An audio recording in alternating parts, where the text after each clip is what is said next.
La Conferencia Política de Acción Conservadora, la CEPAC, se llevará a cabo del 21 al 24 de febrero y Estados Unidos se convertirá en el escenario más importante frente a la organización de un frente conservador a nivel del continente.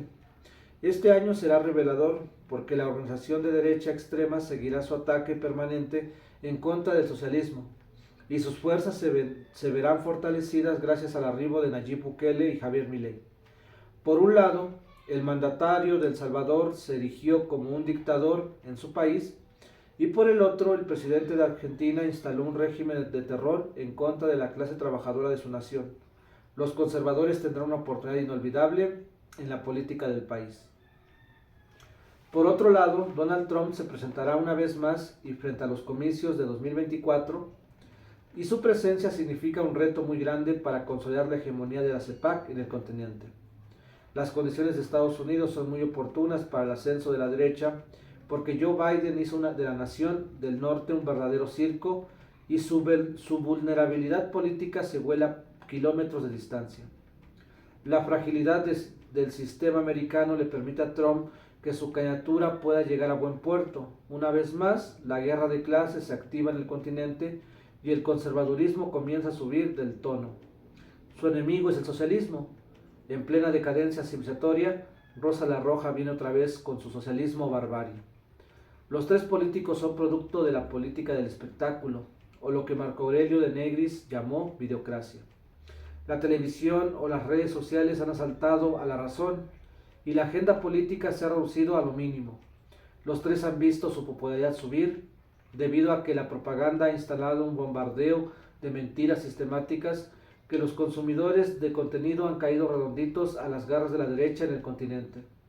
El TikTok se presenta como la plataforma por excelencia, es decir, ahí los mensajes son cortos y muy simples. La derecha explotó sistemáticamente esas bondades y la juventud enajenada ha creído en esos mensajes. Sobre las ruinas de la cultura, la sociedad aparece en forma de más decadente. Esta forma es la zombie. Su caminar o avanzar solo refleja la nula conciencia, puesto que su reacción depende de los instintos primarios, comer, beber y reproducirse. La política de la derecha hace un uso bueno de todo esto, ya que la reflexión nula de gran parte de las personas sirve para que el mensaje vulgar y simplificado permee en la voluntad poco fortalecida de esta generación. Los mensajes son básicos porque la razón no existe en este momento. Horkheimer criticaba la razón instrumental, pues en este momento ni eso existe entre nosotros. Una primera mirada al problema puede darse bajo el siguiente panorama, es decir, la sociedad actual está enferma de 4 enfermedades particulares: afasia, agrafía, sordera verbal, ceguera verbal. Ya que la gente no habla en general, no escribe, no escucha y no entiende lo que ve. Sus sentidos están atrofiados totalmente, ya que su carácter humano se deteriora frente a la modernidad americana. El carácter zombie queda muy bien a lo anterior derivado de las anteriores enfermedades. Por eso mismo la cultura de derecha avanza fácilmente sobre la humanidad, porque sus defensas están paralizadas. El mundo se acerca hacia una sociedad inerte y la vida humana pierde sentido poco a poco. Las enfermedades antes descritas han desatado una serie de implicaciones muy importantes, porque el debate se abrió dentro de este orden.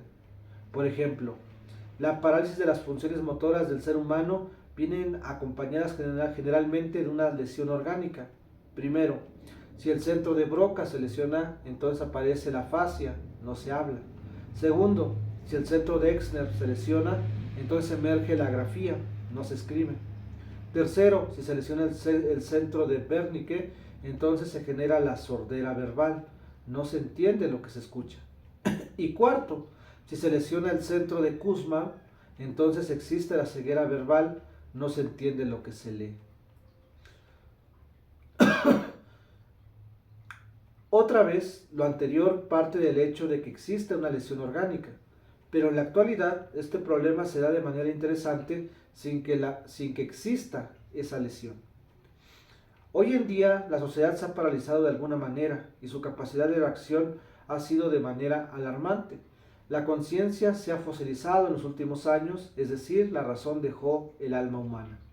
La era de la oscuridad se apoderó de esta sociedad y la cultura no existe o no forma parte de la agenda de la sociedad. Las redes sociales inundan de tantas cosas en donde la información no se mide por su valor cultural, sino por su capacidad de generar tráfico y obtener más reconocimiento social en la dimensión digital. La sociedad de la nube se apodera de nuestro ser y el carácter humano lo define la banalidad de un clic. La verdad no se mide ya por la calidad del trabajo, sino la calidad es sustituida por la cantidad de seguidores o reacciones que abona el contenido. La propaganda se apoderó de la sociedad del siglo XXI y su mensaje ha sido bastante intenso en contra de la verdad. La liberación no existe en sí misma, sino que el mercado debe mediar todas las actividades humanas. Los tres invitados de la CEPAC son unos guardianes de la ortodoxia liberal vulgar, ya que las clases bajas tienen la libertad de morir en paz y la clase dirigente tiene la libertad de enriquecerse a costa del trabajo ajeno. La televisión y las redes sociales se han encargado de embellecer el mensaje en favor de la esclavitud moderna, que a los esclavos nos han obligado a amar la tragedia y la barbarie. Las historias bellas en donde el rebelde iba por la conquista de la felicidad y la libertad, ahora su valor se ha reducido y la vida se reduce a cuánto amamos a nuestros grilletes y a nuestros castigadores.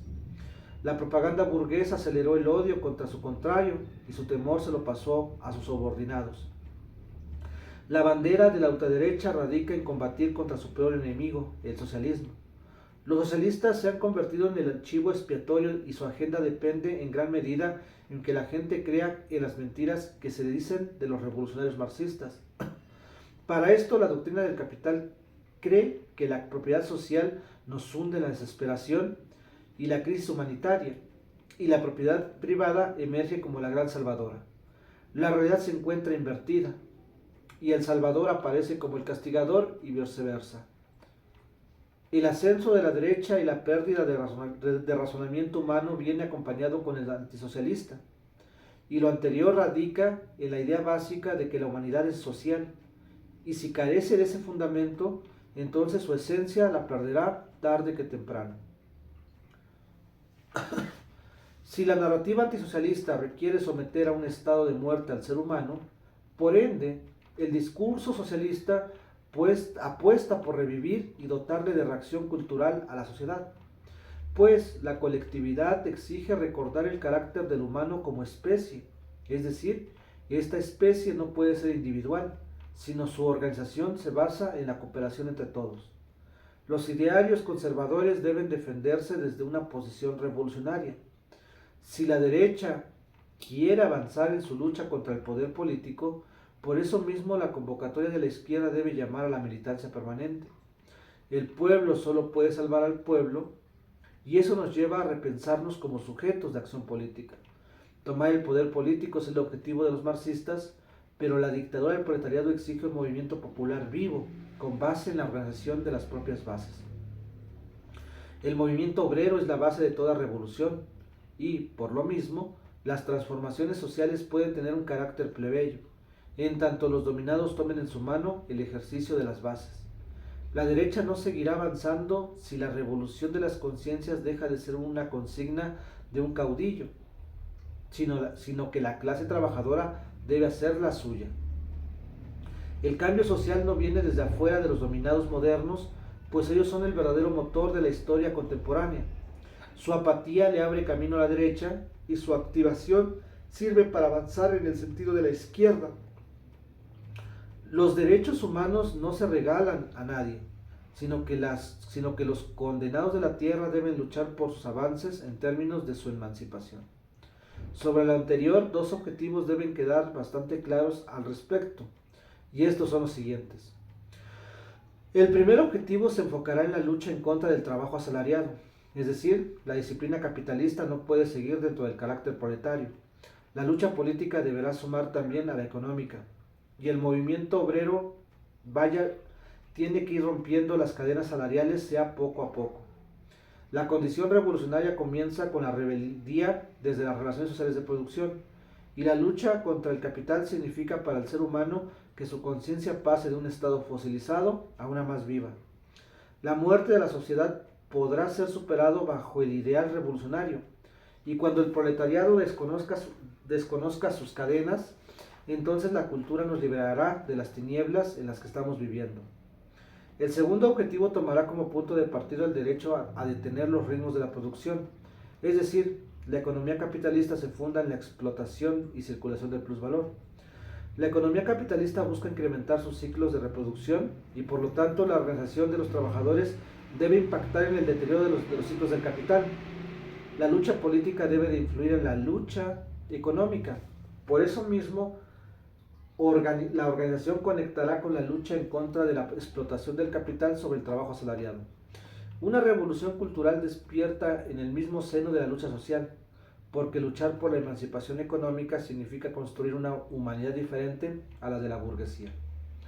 La lucha en contra de la derecha no se puede poner en el sentido político, debido a que las fuerzas sociales emergen o dependen de la ley del valor que se valoriza.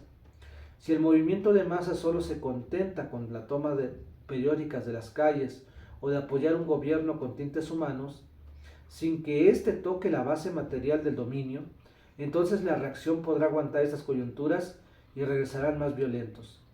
La organización política de masas debe entender la importancia de impactar la base material. Por lo mismo, en los centros económicos, la huelga política de masas se alzará como el horizonte político emancipador. El paro convoca a la militancia permanente y por lo mismo ahí se construye una humanidad nueva de forma integral. La huelga política de masas pone en el eje el reconocimiento de la clase y los trabajadores se asumen en cuanto tal. Su conciencia de clase es el punto de partida para que la cultura revolucionaria despierte de su largo letargo. Los dominados deben entender el carácter de esa sociedad mercantilizada hasta el límite y, por ende, el enfrentamiento entre los polos se dará tarde que temprano y el victorioso saldrá de quien esté mejor organizado. El despertar del dominado no solo depende de una u otra cultura.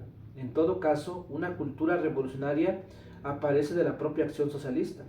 Los eruditos no existen en este momento y los arquitectos del mundo nuevo serán los forjadores de la riqueza en este sistema, la clase trabajadora. La huelga política de masas constituye un elemento central en la lucha de clases, porque la organización política se hace desde las propias necesidades históricas de los dominados, y su réplica depende de estas bases materiales en concreto. El avance de la conciencia revolucionaria depende de la madurez política de las masas. Por lo mismo, ellas son las grandes promotoras del cambio social. Sus victorias serán representativas en tanto esos logros dependerán efectivamente de la conciencia de clase de los dominados modernos. Sus derrotas serán un avance a la emancipación de la humanidad, en tanto estas mismas siguen representando la experiencia en el campo político por su emancipación. Su aparición será en un primer momento espontánea y muy escasa, para después estas réplicas en otro momento aparecerán mejor organizadas y muy abundantes en el espacio. La huelga política de masas no representa para nada una cuestión nacional, sino que su forma regional puede ser su mejor atractivo.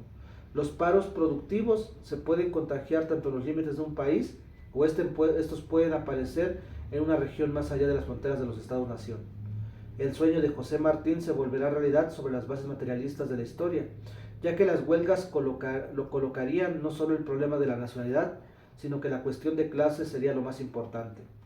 La maduración política se deriva de la lucha cotidiana por la emancipación y esta lleva a la consolidación de una hermandad ya no por la patria, sino por de clases. La patria grande podría tener una forma histórica revolucionaria y la huelga general continental sería el primer paso para este proceso. La huelga política de masas pone en énfasis que la sociedad socialista será el cambio que esta humanidad necesita para florecer dentro de la barbarie moderna. La organización política debe aspirar a la lucha por el poder político y así la dictadura del proletariado comienza a liquidar el Estado. La lucha por las mejoras económicas debe plantear las fases para la colectivización de los medios de producción y de esta manera el monopolio de los medios de producción transite a la propiedad social por parte de la clase trabajadora. El fin del capitalismo no se da por decreto, tampoco se convoca por una élite erudita, sino que la clase trabajadora madura en la propia lucha hasta llegar a la conclusión de que los expropiadores deberán ser expropiados. La CEPAC apunta bien en que el socialismo emerge como una fuerza del continente y que se convertirá en el enemigo de los conservadores. La CEPAC se equivoca en decir que el comunismo es el mal y ellos el bien. En todo caso, los conservadores son la enfermedad y el socialismo es la cura. El progresismo se equivoca en esconderse bajo banderas ajenas a su carácter revolucionario, frente a las acusaciones de la derecha extrema. Los socialistas nos presentaremos ante la sociedad y con base en la próxima reunión de la CEPAC, nosotros dejaremos claro que o construimos el socialismo o nos precipitamos a la barbarie.